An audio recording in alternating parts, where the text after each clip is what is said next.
Y'all ready for this? Welcome to another rousing round of Am I the A-hole Reddit Wedding Edition. Hi, if you're new here, my name's Jamie Wolfer. I'm your online wedding planner, and I'm here to help you navigate typically stuff like budget, external stressors, but occasionally we're tossing in an Am I the A-hole Reddit thread to get the juices going. No, that's not what it's for. But honestly, there's a lot of stuff that comes with planning a wedding, etiquette stuff, emotional stuff, expectation stuff, where you're just not prepared. And that's why threads like this exist, because people feel ill-prepared to handle all of the extra stuff that comes with planning a wedding, and that's what I like to do here, to help you navigate through all this. So if you need extra additional support outside of this, I've got something called the Master Plan. I do live calls with these people every single month, answering your questions, whether it's like, how do I budget for my wedding, or how do I handle my obnoxious mother-in-law who's got stuff to deal with, you know? All that and a bag of potato chips is what I hope you'll navigate. So if you're interested in checking it out, I'm going to link it up right up here. But that is probably not why you clicked on this video. Just know there's further support and podcasts and everything. It's all down in the description box too. But without further ado, let's just jump right on into the meat and potatoes of this week's video. First up, am I the a-hole for asking my brother's ex to be a bridesmaid and going off on his new girlfriend?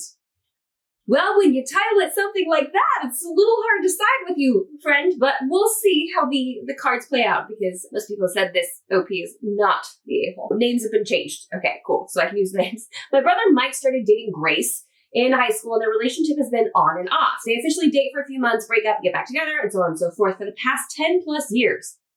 Y'all might want to unpack that a little bit. Even while broken up, they still do everything together, like come to family events, Christmas, go on vacations, etc. However, they both date other people during their breakups. Their relationship is a textbook definition of it's complicated. You don't say. Grace and I are extremely close since I've known her for so long. She feels like a sister to me. My fiance and I are getting married. Grace and Mike broke up again 3 months ago. Mike has been dating a new girl, Sarah, for 2 months. I really want Grace to be a bridesmaid in my wedding since she's one of my closest friends and my bridal party would feel incomplete without her. Talked to both Grace and Mike about it individually, and they're both really excited for her to be a bridesmaid. Mike told me he'll be bringing Sarah as his plus one if they're still together by then. His own words. Great. This is off to a fantastic start. Everybody is cool with this arrangement, except for Sarah. Well, in Sarah's defense, this sounds weird. For Sarah. Sounds like Mike and Grace have got this thing going on, but if I was Sarah, I'd be uncomfortable. But also, I'm happily married, so I will never be Sarah. I've never met Sarah because we just haven't been introduced yet, but I had nothing against her until this. She found me on Facebook and sent me a message. She was furious. She said that having Grace as a bridesmaid would be in poor taste and that it would send the wrong message since Sarah herself is reduced to nothing but Mike's plus one. Well, if the shoe fits. She said it seems like Grace is more a part of the family than she is. She is. I pointed out that Grace is my close friend and Sarah's only just started dating Mike. She said since Grace is an ex, then that friendship needs to die. Well, bad news for you, friend. Sister, friend, Sarah. Your friendship with this OP is probably never going to come take off the ground. I went off on her that she has no right to dictate my friendships or wedding choices since I've never even spoken to her prior to this convo, and that being jealous and controlling isn't a cute look. Well, you're not wrong. It's not. I told her she'll be lucky to even be a plus one at all because there's a good chance Mike will dump her before the wedding even rolls around. Well, that's a bold. Gosh. She bombarded me with messages calling me a massive C word. Oh, and that I'm selfish for being purposely excluding her in favor of Mike's ex. Okay, then slap me silly and call me selfish because I'm going to prioritize someone who I've known for a decade over you, who I don't know at all. I screenshotted this and sent them to Mike, and he agreed she's just being super jealous, but to just ignore it because she'll get over it over time. Whew. Friends and family are split. Some agree that it was super controlling move on Sarah's part, but others think she has the right to be aware of the situation and that I didn't need to be rude.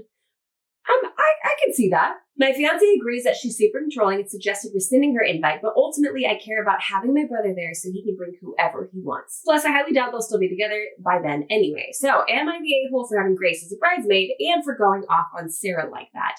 Before we launch into the comments of this, I personally would have handled it differently. Just knee-jerk reaction from me as someone who understands wedding etiquette and how all this goes. I think you engaged with a person who's already showing a little bit of their crazy flavor that you didn't need to, right? That just kind of opened a can of worms that didn't need to be addressed. You could have very simply responded with an easy, I recognize your feelings, I disagree with them, let's agree to disagree on this, and move on.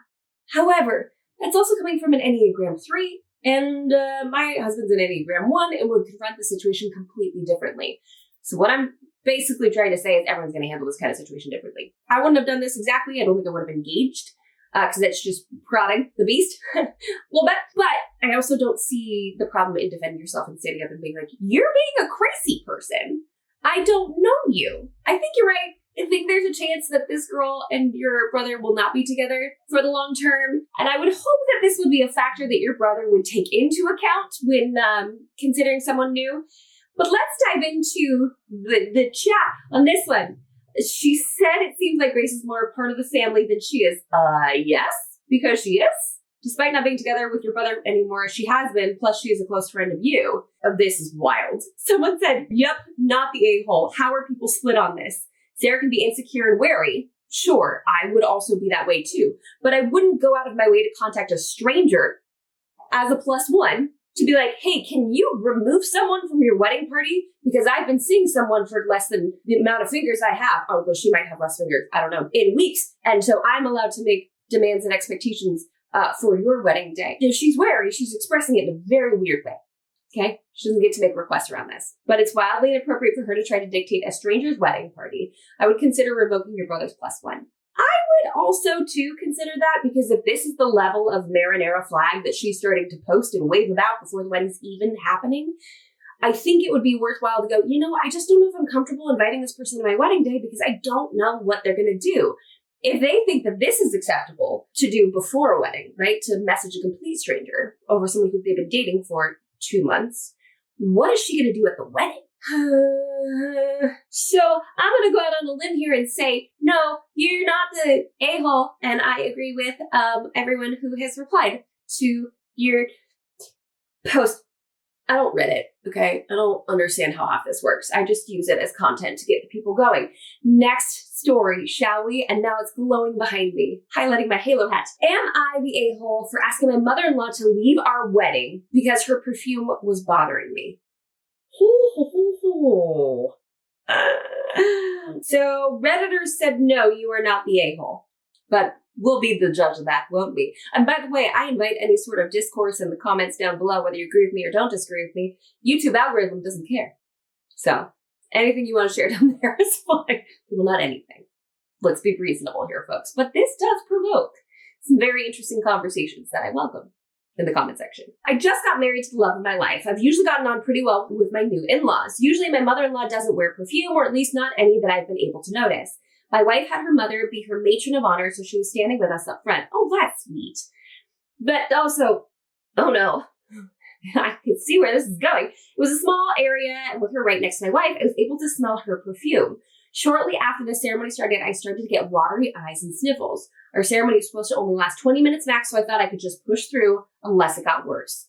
All right, we can rally. I can't see my bride, but I'm going to assume that she's there, and I can't breathe through my nose holes. It didn't get worse until after the ceremony when new mother-in-law hugged me. Itchy eyes, itchy throat, and a headache got added to the mix. My wife asked if I was all right, and I told her I think her mother's perfume was getting to me. We had someone go get some allergy medication. I took one, but it didn't do a whole lot, and I started to feel out of it. That's miserable. I'm so sorry. Get to the reception, we started to do our photos, and I couldn't do group photos with my mother-in-law in them. I told my wife we needed to figure something out because my symptoms weren't letting up, and I didn't want to be out of it from taking more meds for our reception or to have to leave our own reception. My wife asked her mom to keep some distance between us to try to make it easier for me. It didn't really. That perfume followed her like a dang cloud. Then my wife asked her mom to try and wash wherever she had dabbed her perfume, but mother-in-law said she hadn't dabbed it on. She spritzed herself so it was on her dress too. At that point, they said they were out of ideas and there wasn't anything we could do. Oh, this is a miserable experience for all involved. Could you imagine being the mother in the situation? Just like instantly my face felt hot for her. Like she's just probably mortified. Mortified. Absolutely. Like what's she going to do? What's she going to do?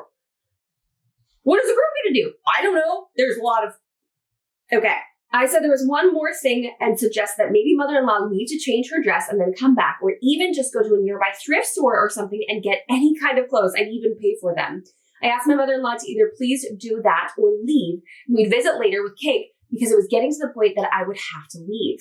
My wife and mother-in-law objected to this because my wife wanted her mom there the whole time. I understand that the day was big for my wife and she wanted her mother there. And I wanted her there too, but I wasn't able to enjoy my own wedding. I wound up sitting outside with some of my family and groomsmen. I started to feel better, and when I did, my wife came out and asked if I'd be going back inside then.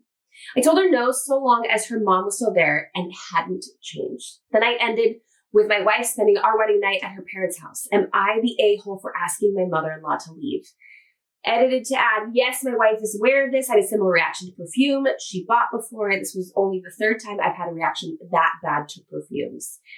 Whoa, okay. So it looks like most of the voters say no, this person's not the a-hole. And I would say nobody is in this scenario. This is one of those impossible situations that no one could expect at all. Whatsoever. You can't expect that your body is literally going to go to like a severe reaction from someone's perfume. But also, it's your wife's mother. Like, that is difficult. That's heavy. Who wins in a situation like this? Like, there is no winning. All right. This is miserable. This is awkward.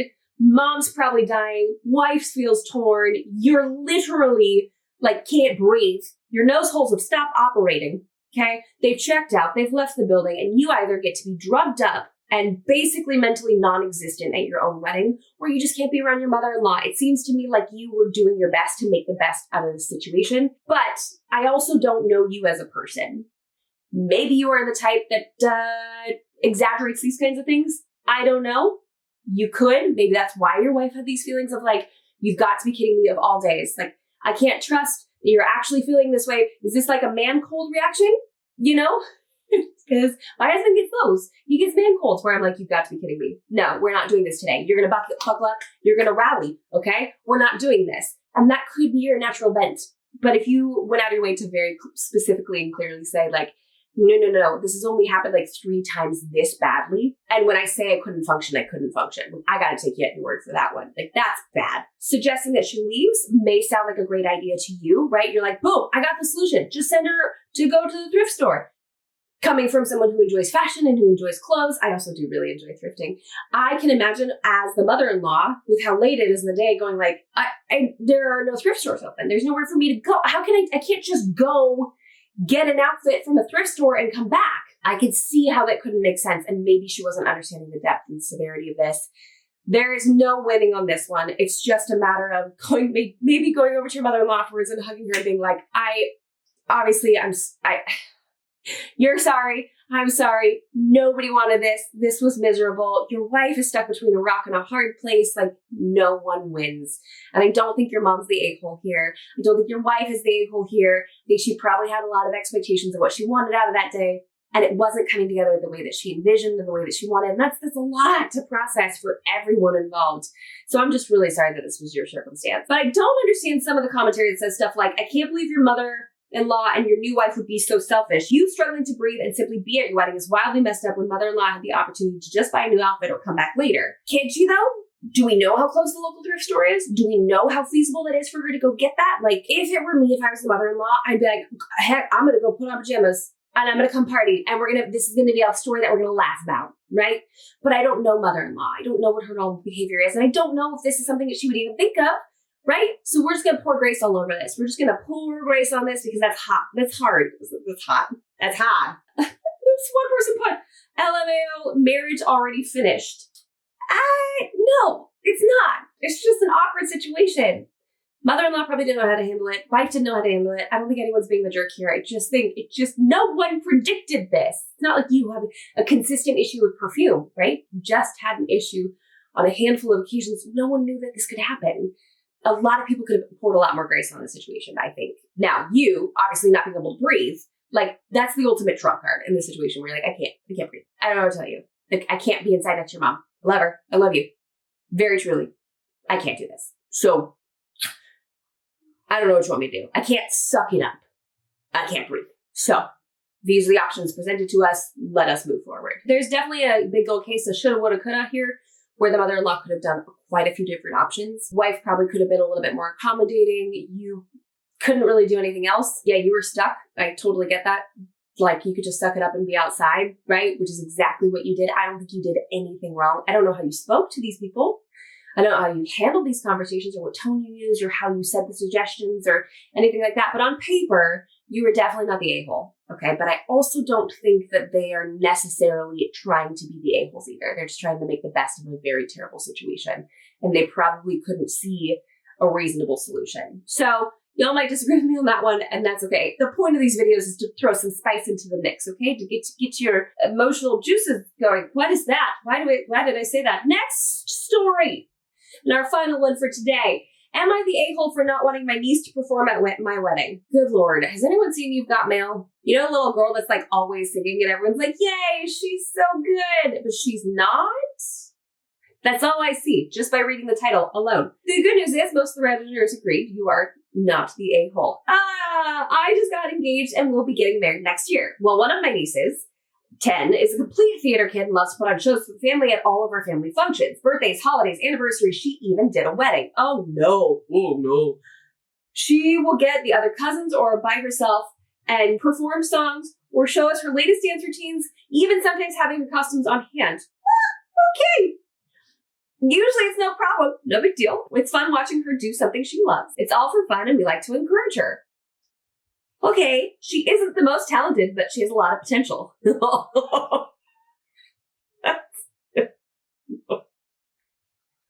At least Auntie's honest.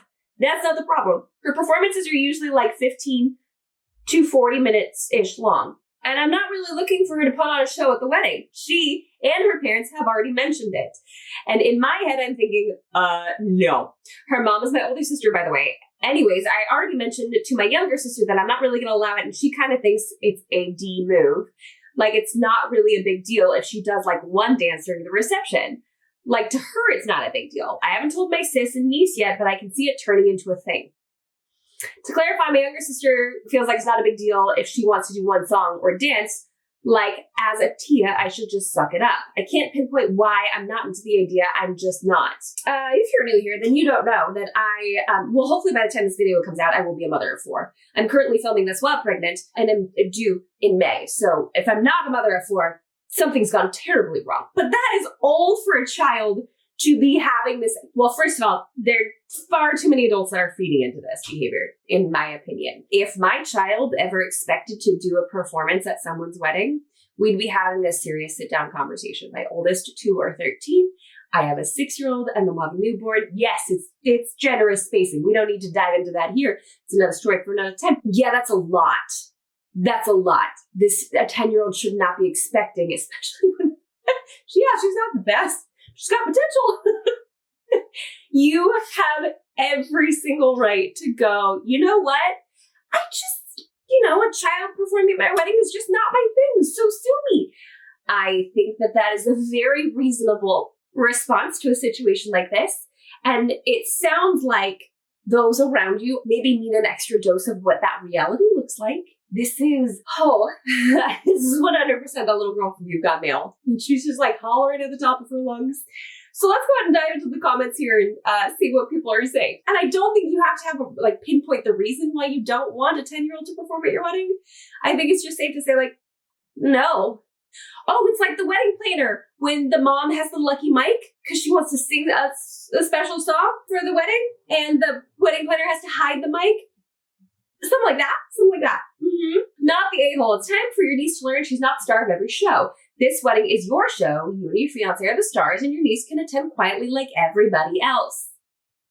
You're not wrong. Not the a-hole. It's your wedding. You get to make the rules. And it just doesn't feel right is a good enough explanation. I agree. If people get pissed off, just point out that when your niece gets married, she can perform at her own wedding, but you are under no obligation to have anyone perform at your wedding. It's not normal. It's not normal to have a child do a performance at your wedding.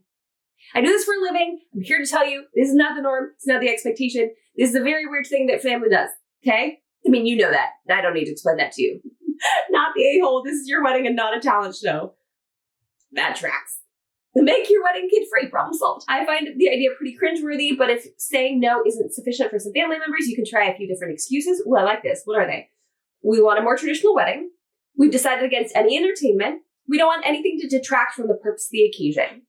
All of the above. And we also don't want a child doing a little dance at our wedding. So sue me. Not the a-hole. Not everyone wants to see some kind of skit at a wedding, especially not one that's 15 minutes or longer. Wait, could you imagine if she put on a 40-minute performance? Like, I put on performances when I was little. My cousins and I, we were so creative. I'm sure our parents were laughing behind their pillows, right? Just hiding their Snickers a little bit. I'm sure we weren't that good, but we thought we were bombskis, okay? We thought we were the bee's knees. But we only did it on very special and very limited occasions, and it was not the kind of thing that was entertained or welcomed at large family gatherings, such as someone's wedding day. We all do it as kids. Maybe not all of us. Some of you might be absolutely mortified by it, but look at me.